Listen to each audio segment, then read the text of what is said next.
Hello everyone, आज date है 9 फरवरी 2023 और द हिंदू न्यूज एनालिसिस में आपका स्वागत है। इस वीडियो में हम द हिंदू की इंपोर्टेंट न्यूज को एग्जाम के पॉइंट ऑफ व्यू से डिस्कस करेंगे। नीचे डिस्क्रिप्शन बॉक्स में Telegram channel Volcano IAS academy का लिंक दिया हुआ है। आप Telegram channel Volcano IAS academy के साथ में जुड़ सकते हैं।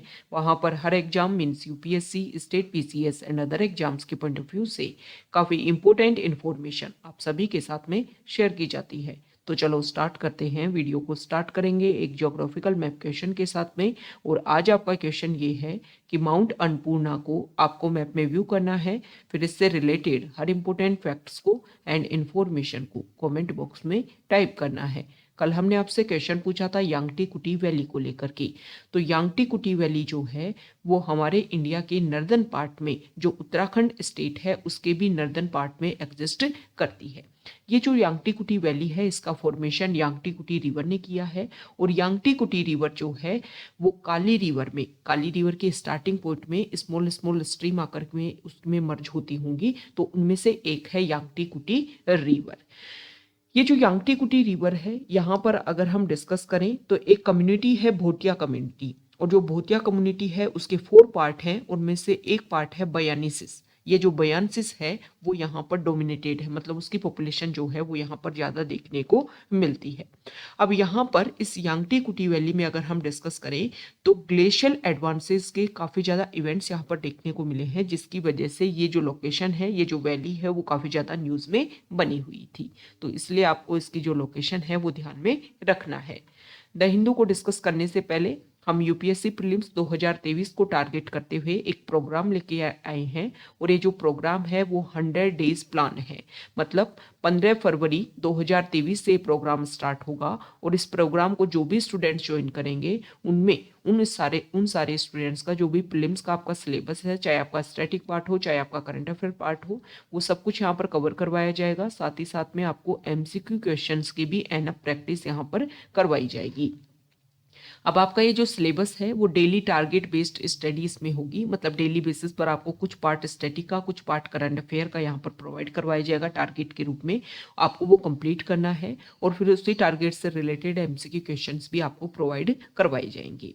प्रीलिम्स में एमसीक्यू क्वेश्चंस की प्रैक्टिस करना बहुत ज़्यादा जरूरी है, तभी जाकर के आप मेन जो एग्जाम होगा 28 मई को, उसमें जाकर के आप इजीली जो है काफ़ी ज़्यादा क्वेश्चंस को इजीली अटेम्प्ट कर पाओगे। आप एलिमिनेशन मेथड जो है उसका भी जब ज़्यादा यूज़ कर पाते हो जब आपने क्वेश्चंस की ज़्यादा से ज़्यादा प्रैक्टिस की हो। तो 2023 में जो भी स्टूडेंट्स यूपीएससी प्रीलिम्स का एग्जाम दे रहा है 28 मई को, उन सभी के लिए ये प्लान जो है काफ़ी ज़्यादा बेनिफिशियल रहने वाला है। आप इसको ज्वाइन कर सकते हो। अर्ली 50 स्टूडेंट्स के लिए इस प्रोग्राम की जो फ़ी है वो 2500 रुपीज़ रहेगी। और उसके बाद में इसकी प्रोग्राम की फ़ी जो है वो 3000 रुपीज़ रहने वाली है। इस प्रोग्राम को ज्वाइन करने का लिंक जो है वो डिस्क्रिप्शन बॉक्स में अवेलेबल है और आप वहां पर जाकर इसको ज्वाइन कर सकते हो। और अगर हम डिस्कस करें कि आपको क्यों करना चाहिए इसके ऊपर फोकस, क्योंकि यूपीएससी का जो इस साल का नोटिफिकेशन आया है उसमें आपने देखा होगा कि काफ़ी लंबे टाइम के बाद में जो है वो यूपीएससी ने इतनी वैकेंसी जो है वो निकाली है। ओके, तो आपको इसके ऊपर फोकस करना चाहिए। और जो भी टाइम बचा है, चाहे आपने प्रीलिम्स की प्रिपरेशन स्टार्ट की है या नहीं की है, और अगर आप चाहते हो कि आपको ये एग्जाम देना है तो आप इस प्रोग्राम को ज्वाइन करके आपका जो कंप्लीट सिलेबस है उसको आप कंप्लीट कर सकते हो। द हिंदू को अगर हम डिस्कस करें तो फर्स्ट इंपोर्टेंट न्यूज़ है द हिंदू के फ्रंट पेज पर। और यहाँ पर देखो, animal welfare board of India जो है उन्होंने इस चीज को लेकर के डिमांड की है कि 14 फेब जो है, जिसको अभी प्रेजेंट टाइम में पूरे वर्ल्ड में वैलेंटाइन डे के रूप में सेलिब्रेट किया जाता है, तो उसको काऊ हग डे जो है उसके रूप में बनाया जाए। तो यहाँ पर देखो कुछ जो फार्मर्स हैं, डेयरी फार्मर्स जो हैं, उन्होंने एक तरीके से एलिगेशन लगाया है कि जब लंपी स्किन डिजीज काफ़ी ज़्यादा न्यूज़ में रही थी, आपने इस तरीके से देखा भी होगा अपने आसपास वाले रीजन में जो कैटल हैं उनमें इस तरीके की डिजीज, इस तरीके की जो है वो गांठ जो है, नोट जो है उनकी बॉडी में उभर करके आ गई थी और काफ़ी ज़्यादा प्रॉब्लम जो है उसकी वजह से देखने को मिला था। तो यहाँ पर animal welfare board of India के ऊपर एलिगेशन लगाया गया है कि जब लंपी स्किन डिजीज आई तब काऊ जो है वो काफ़ी ज़्यादा इफेक्ट हुई, तब तो इस चीज़ को लेकर के animal welfare board of India ने फोकस नहीं किया। तो यहाँ पर हम कुछ इंपॉर्टेंट पॉइंट डिस्कस करेंगे। सबसे पहले हम बात कर लेते हैं animal welfare board of India की। देखो ये animal welfare board of India, इसके बारे में अगर हम डिस्कस करें, यहाँ देखिए, तो देखो 1962 में रुक्मणी देवी अरुंडेल जो हैं, उन्होंने इसको फाउंडर मेंबर के रूप में इसको एस्टेब्लिश किया था। ये जो animal welfare board of India जो है वो एक स्टेचुरी बॉडी है और हमारे गवर्नमेंट ऑफ इंडिया की ministry of fisheries, animal husbandry and dairying जो है उसके लिए एक एडवाइजरी बोर्ड का काम करती है। एनिमल वेलफेयर ऑफ इंडिया का जो हेडक्वार्टर है वो काफ़ी ज़्यादा इंपॉर्टेंट है। पहले इसका हेडक्वार्टर जो था वो चेन्नई में था, ये आपको ध्यान में रखना है, और 2018 में इसका जो हेडक्वार्टर है उसको शिफ्ट कर दिया गया है हरियाणा का जो बल्लभगढ़ जो जगह है वहाँ पर, ये आपको ध्यान में रखना है। तो ये इंपॉर्टेंट फैक्ट हमने animal welfare board of India के बारे में डिस्कस कर लिए। अब हम बात कर लेते हैं लंपी स्किन डिजीज को लेकर के। देखो लंपी स्किन डिजीज जो थी वो एक वायरल डिजीज थी और यहाँ पर जो कैटल जो थी उसमें ज़्यादातर वाटर बफेलो कैटल, इन सभी में इसकी वजह से इस इन्फेक्शन जो है वो देखने को मिला था। लंपी स्किन डिजीज वायरस जो है इसकी वजह से कैटल जो है वो इफेक्ट हुई थी। और इसमें देखो जो फूड एंड एग्रीकल्चर ऑर्गेनाइजेशन जो है उन्होंने एक इम्पोर्टेंट बात रखी थी कि मोर्टेलिटी रेट जो है वो 10% से भी लेस जो है वो इस डिजीज़ की वजह से देखने को मिली। मैक्सिमम जो है वो कैटल इसकी वजह से इफेक्ट हुए, जिसकी वजह से उनकी जो हेल्थ है वो काफ़ी ज़्यादा इसकी वजह से इफेक्ट देखने को मिली। ये जो लंपी स्किन डिजीज है इसको पहली बार 1929 में जो जाम्बिया जो जगह है, जाम्बिया जो कंट्री है वहाँ पर इसको देखने को मिला था। ये बात आपको ध्यान में रखनी है। अब देखो इसका ट्रांसमिशन किस तरीके से देखने को मिलता है, तो जो बाइटिंग इंसेक्ट्स होते हैं जैसे कि मॉस्किटोज, बाइटिंग फ्लाइज, इसकी वजह से जो है ये स्प्रेड देखने को मिला था लंपी स्किन डिजीज का। ये आपको ध्यान में रखना है और न्यूज़ में रहा था काफ़ी ज़्यादा, तो प्रीलिम्स के पर्सपेक्टिव से काफ़ी ज़्यादा इंपॉर्टेंट हो जाता है। कंपैरिजन कर लेंगे, देखो डायरेक्टली ऐसा नहीं है कि लंपी स्किन डिजीज़ के 2-3 स्टेटमेंट आपको दिए और क्वेश्चन पूछ लिया। ऐसा भी हो सकता है कि 3-4 आपको डिजीज़ दे दे, पूछ लें कि कौन सी डिजीज़ जो है वो कैसे फैलती है, या फिर आपको पूछ लें कि कौन कौन सी डिजीज़ जो है वो ह्यूमन को भी इफेक्ट करती है। ये सारी बातें आपको ध्यान में रखनी है। तो जो भी अभी प्रेजेंट टाइम में डिजीज़ जो है न्यूज़ में देखने को मिली, या जो भी पहले जो है जो बहुत सारी डिजीज़ से होती हैं जो न्यूज़ में रहती हैं, या हमारे एनसीईआरटी में, साइंस के एनसीईआरटी में जिन डिजीज़ के बारे में दिया हुआ हो उसके बारे में एक बेसिक अवेयरनेस जो है वो आपको होनी चाहिए। नेक्स्ट इंपॉर्टेंट आर्टिकल है, यहाँ पर देखिए, देखो आरबीआई की जो मॉनेटरी पॉलिसी है उन्होंने रेपो रेट जो है उसको इंक्रीज कर दिया है, और मेन टारगेट क्या है कि ताकि इन्फ्लेशन को कंट्रोल किया जा सके। तो सबसे पहले अगर हम बात करें कि मॉनेटरी पॉलिसी कमेटी होती क्या है, देखो यहाँ देखिए, मॉनेटरी पॉलिसी कमेटी जो है ये आरबीआई एक्ट 1934 जो है उसके बेसिस पर इसको एस्टेब्लिश किया गया था, और मॉनेटरी पॉलिसी कमेटी एक स्टेचुरी बॉडी है, ये आपको ध्यान में रखना है। मेन टारगेट इसका ये था कि प्राइस स्टेबिलिटी जो है वो हमें लेकर के आनी है, साथ ही साथ में मेन ऑब्जेक्टिव ये है कि ग्रोथ जो है वो होनी चाहिए। ये मॉनेटरी पॉलिसी कमेटी जो होती है इसके आरबीआई के जो गवर्नर होते हैं ना, वो ही इसके एक्स ऑफिशियो चेयरमैन होते हैं। मॉनेटरी पॉलिसी कमेटी जो है वो पॉलिसी इंटरेस्ट रेट मतलब रेपो रेट जो है उसको एक तरीके से डिटरमाइन करती है, और 2014 में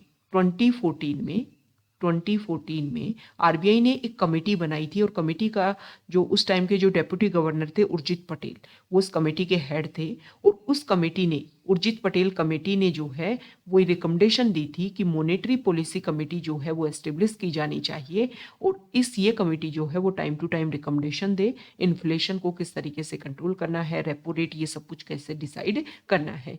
तो आपको कमेंट बॉक्स में बताना है कि मॉनेटरी पॉलिसी कमेटी में जो है वो कितने मेंबर होते हैं और कौन कौन जो है वो मॉनेटरी पॉलिसी कमेटी के मेंबर होते हैं। तो ये तो हमने देख लिया मॉनेटरी पॉलिसी कमेटी के बारे में। अब बात की गई है रेपो रेट के बारे में कि रेपो रेट जो है उसको बढ़ा दिया गया है। तो रेपो रेट क्या होता है? रेपो रेट देखो वो रेट होती है जिसमें सेंट्रल बैंक मतलब हमारे इंडिया का जो आरबीआई है वो अदर बैंक्स को जो रुपए देता है उसमें जो रेट बढ़ाई जाए, जो इंटरेस्ट रेट जो है उसको बोला जाता है रेपो रेट। अब देखो इसको इंटरेस्ट रेट को बढ़ा दिया, मतलब आरबीआई जो है वो अदर बैंक को रुपीस देगा तो उसमें इंटरेस्ट रेट बढ़ा दी, तो बैंक जो है जो अपने कस्टमर को लोन देंगे या किसी इंडस्ट्री में इन्वेस्ट करने के लिए रुपए देंगे तो उस पर भी जो है प्राइस जो है इंटरेस्ट रेट इंक्रीज होगा। जब इंटरेस्ट रेट इंक्रीज होगा तो लोग जो है वो कम पैसा लेंगे, मार्केट में पैसा जो है वो कम, मनी का सर्कुलेशन जो है कम देखने को मिलेगा और इनडायरेक्टली जो है वो इन्फ्लेशन जो है उसको कंट्रोल देखने को मिलेगा। तो इन्फ्लेशन को कंट्रोल करने के लिए ये जो डिसीजन है वो आरबीआई ने लिया है। नेक्स्ट इंपोर्टेंट आर्टिकल है साउथ पेज पर, और यहाँ पर इंडियन स्पेस रिसर्च ऑर्गेनाइजेशन जो है, ओके, ने इंडियन नेवी के साथ में मिलकर के गगनयान जो है उसका ट्रायल कंडक्ट किया है। तो गगनयान जो है इसके बारे में, इसको इंडिया जो है ये ह्यूमन स्पेस फ्लाइट मिशन है इंडिया का, और इसका ट्रायल जो है इंडिया कंडक्ट करवा रहा है। तो देखो कुछ इंपॉर्टेंट बेसिक फैक्ट हम डिस्कस करेंगे कि ये जो सैटेलाइट्स हैं वो किस तरीके से लॉन्च होती हैं, इनको लॉन्च करने के लिए क्या क्या पॉइंट ध्यान में रखा जाता है, इन सब के बारे में हम डिस्कस कर लेते हैं। देखो क्या होता है यहाँ पर, अगर हम डिस्कस करें, मान लो ये हमारी अर्थ है, आप ये देखोगे कि जो भी रॉकेट लॉन्चिंग सेंटर होते हैं, रॉकेट लॉन्चिंग जो सेंटर होते हैं मैक्सिमम कंट्रीज के जो होते हैं वो किसके, कोई भी जो कंट्री है उसका जो ईस्टर्न कोस्ट जो होता है उसके ऊपर फोकस किया जाता है। हमारे इंडिया का जो है वो भी ईस्टर्न कोस्ट के ऊपर है, और मैक्सिमम आप देखोगे कि जो अलग अलग कॉन्टिनेंट है उनके ईस्टर्न कोस्ट पर जो है इसको बनाया जाता है। और ज़्यादा से ज़्यादा ये फोकस किया जाता है कि जो इक्वेटर लाइन है, जो 0 डिग्री, एक इमेजिनरी लाइन जो है जो हमारे अर्थ को दो हेमिस्फीयर में, दो पार्ट में बांटती है, इक्वल पार्ट में, जो नॉर्दर्न पार्ट होता है उसको बोलते हैं नॉर्दर्न हेमिस्फीयर और सदर्न पार्ट को बोलते हैं सदर्न हेमिस्फीयर। तो मैक्सिमम ये जो रॉकेट लॉन्चिंग सेंटर होते हैं वो ये इस बात के ऊपर फोकस किया जाता है कि 0 डिग्री जो है मतलब इक्वेटर लाइन के पास जो है वो एस्टेब्लिश हो। अब देखो हर कंट्री जो है वो तो 0 डिग्री के पास नहीं है, इक्वेटर लाइन के पास नहीं है, लेकिन कोशिश की जाती है कि ज़्यादा से ज़्यादा रॉकेट लॉन्चिंग सेंटर जो है वो इक्वेटर लाइन के पास में हो। अब क्यों इसके ऊपर फोकस किया जाता है और क्यों ईस्टर्न कोस्ट पर जो है रॉकेट लॉन्चिंग सेंटर बनाए जाते हैं? तो पहला पॉइंट तो आप ये देखिए, देखो ग्रेविटेशनल फोर्स अगर हम डिस्कस करें अर्थ को, तो अर्थ जो है उसके बारे में अगर हम इमेजिन करते हैं तो हमें लगता है कि अर्थ एक गोल है, मतलब अर्थ जो है वो राउंड है शेप में, लेकिन ऐसा रियलिटी में नहीं है। अर्थ जो है वो इस तरीके की स्ट्रक्चर है जहाँ पर इक्वेटोरियल रीजन जो है वहाँ पर बल्जेस देखने को मिलता है, एक्स्ट्रा रीजन देखने को मिलता है, और जो पोलर रीजन है वो थोड़े से क्या है, ओब्लेट है, मतलब थोड़े से फ्लैटन है। मतलब यहाँ पर अगर हम इक्वेटर रीजन की जो रेडियस देखेंगे वो ज़्यादा है comparison to polar region radius. तो यहाँ पर ग्रेविटेशन फोर्स जो है वो सेंटर से लगता है, तो यहाँ पर इक्वेटर रीजन पर जो है वो रेडियस ज़्यादा है, तो ग्रेविटेशनल फोर्स जो है वो यहाँ पर कम देखने को मिलेगा, और यहाँ पर ग्रेविटेशनल फोर्स जो है वो ज़्यादा देखने को मिलेगा।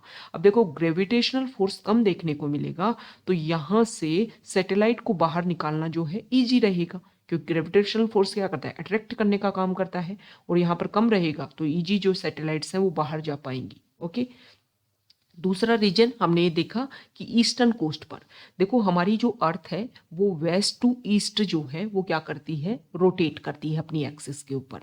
अब वेस्ट टू ईस्ट जो है वो हमारी अर्थ रोटेट कर रही है, ईस्टर्न कोस्ट से हमने सैटेलाइट को लॉन्च किया, तो यहाँ पर ईस्टर्न कोस्ट मतलब इस कोस्ट के यहाँ पर ईस्टर्न पार्ट पर जो है वो कोई क्या है, वाटर बॉडी है। ओके, तो यहाँ पर अर्थ को एक तो एक्स्ट्रा बूम मिलता है इसकी वजह से, क्योंकि west to east earth rotate कर रही है, तो एक तो एक्स्ट्रा जो है वो फोर्स मिलेगा इस सैटेलाइट को। और दूसरा क्या होता है कि मान लो कोई टेक्निकल इशू किसी रॉकेट में देखने को मिले, तो यहाँ पर जो वाटर बॉडीज है इसमें जाकर के रॉकेट जो है वो डंप हो जाए और इसकी वजह से कोई अदर इशू जो है वो क्रिएट ना हो। तो इसलिए फोकस किया जाता है कि रॉकेट लॉन्चिंग सेंटर जो है वो ईस्टर्न कोस्ट पर हो, मतलब उसके ईस्टर्न पार्ट पर कोई वाटर बॉडीज हो, ताकि वेस्ट टू ईस्ट जो अर्थ रोटेट करती है उसका एक्स्ट्रा बेनिफिट हमें मिले, और दूसरा जो इक्वेटर रीजन है उसके आसपास रीजन हो ताकि ग्रेविटेशनल फोर्स जो है वो कम फेस करना पड़े सैटेलाइट को। तो ये बेसिक कुछ पॉइंट जो है वो हमने डिस्कस यहाँ पर किए हैं।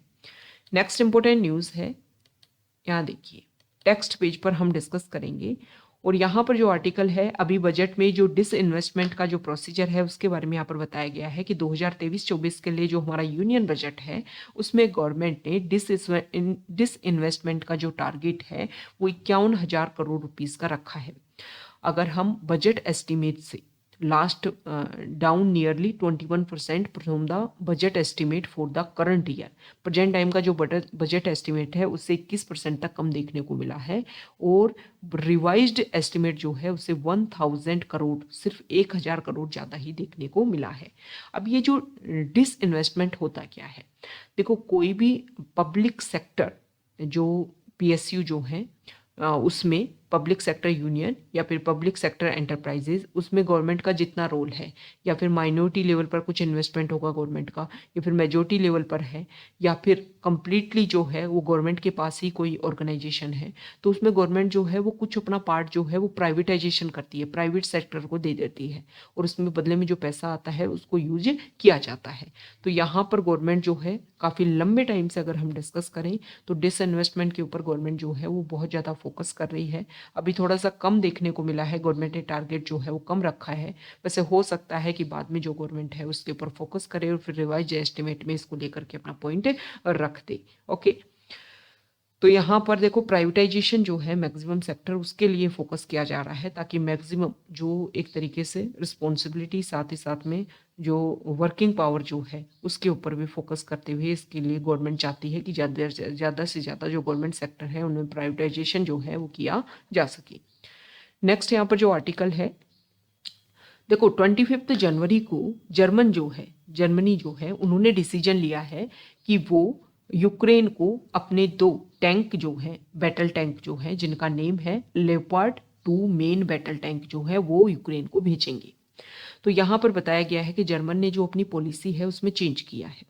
अब क्यों पॉलिसी में चेंज किया है, देखो रशिया और जर्मनी का जो कन्फ्लिक्ट पॉइंट है वो हमेशा से देखने को मिला है। अगर हम अर्लियर टाइम से देखें, वर्ल्ड वॉर फर्स्ट से पहले से देखें तो हमेशा से कन्फ्लिक्ट देखने को मिला है।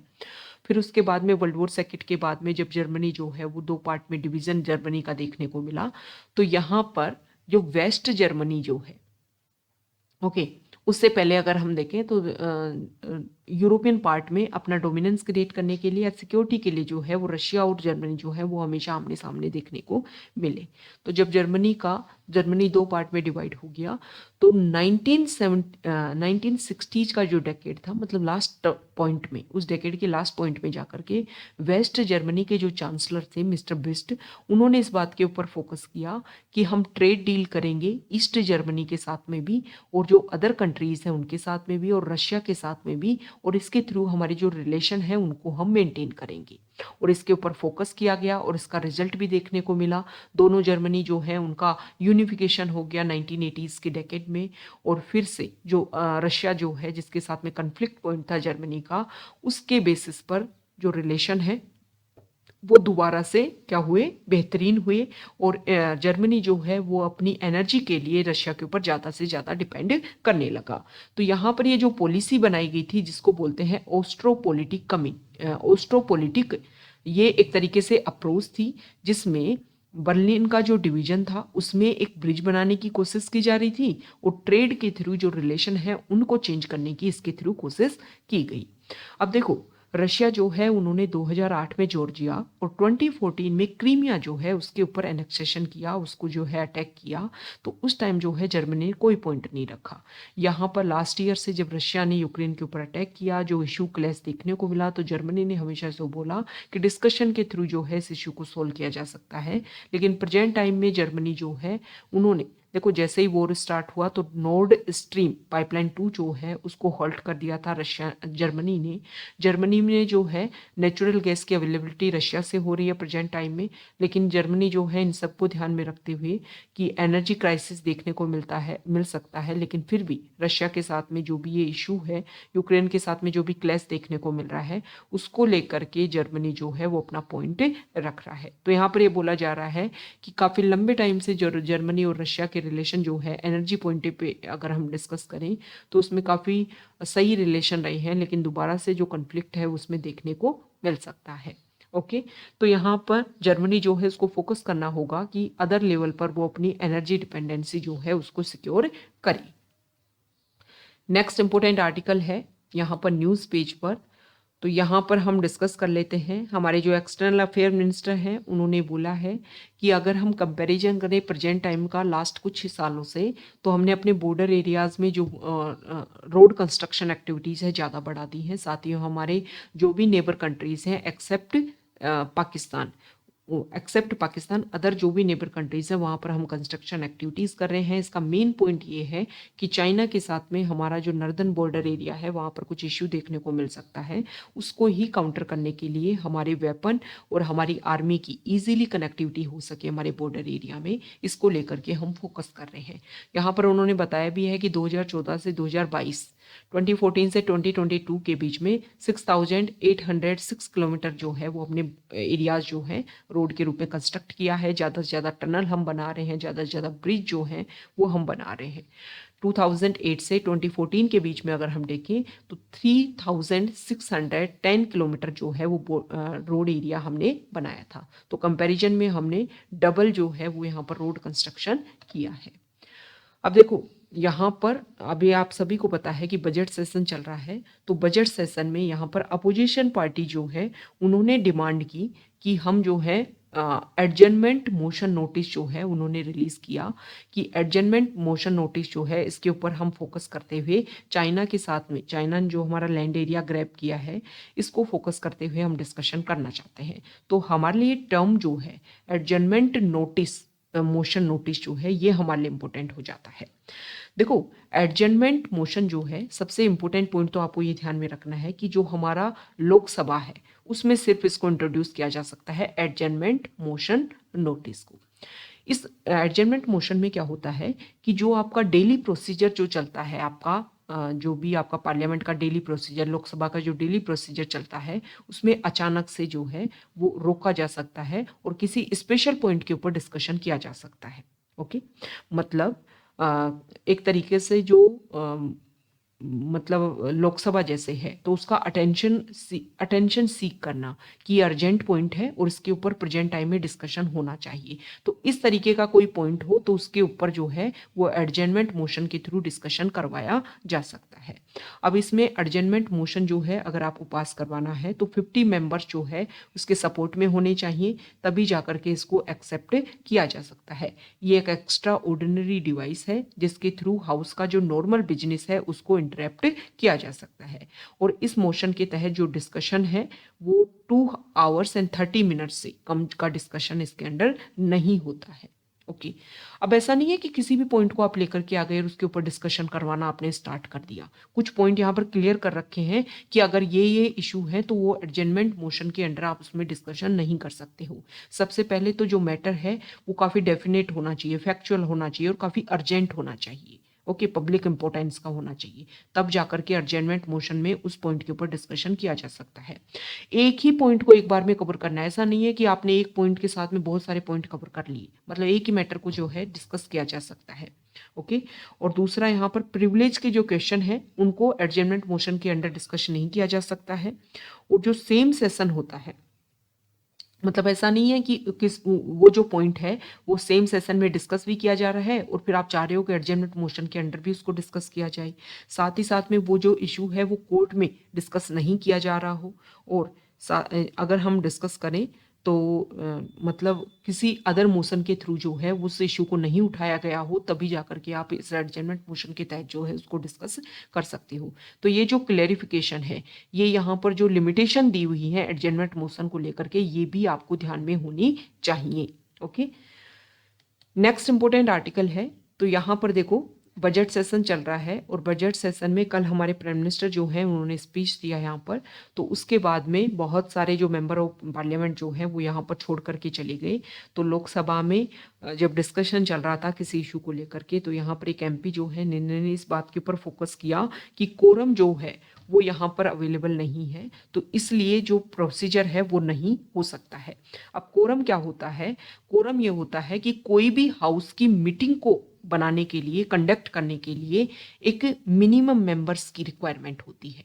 तो लोकसभा जैसे है, लोकसभा और राज्यसभा, इनके लिए डिसाइड कर रखा है कि टोटल जो स्ट्रेंथ है उसका 10% अवेलेबल होना चाहिए, तभी जाकर के कोई मीटिंग जो है हाउस की हो सकती है।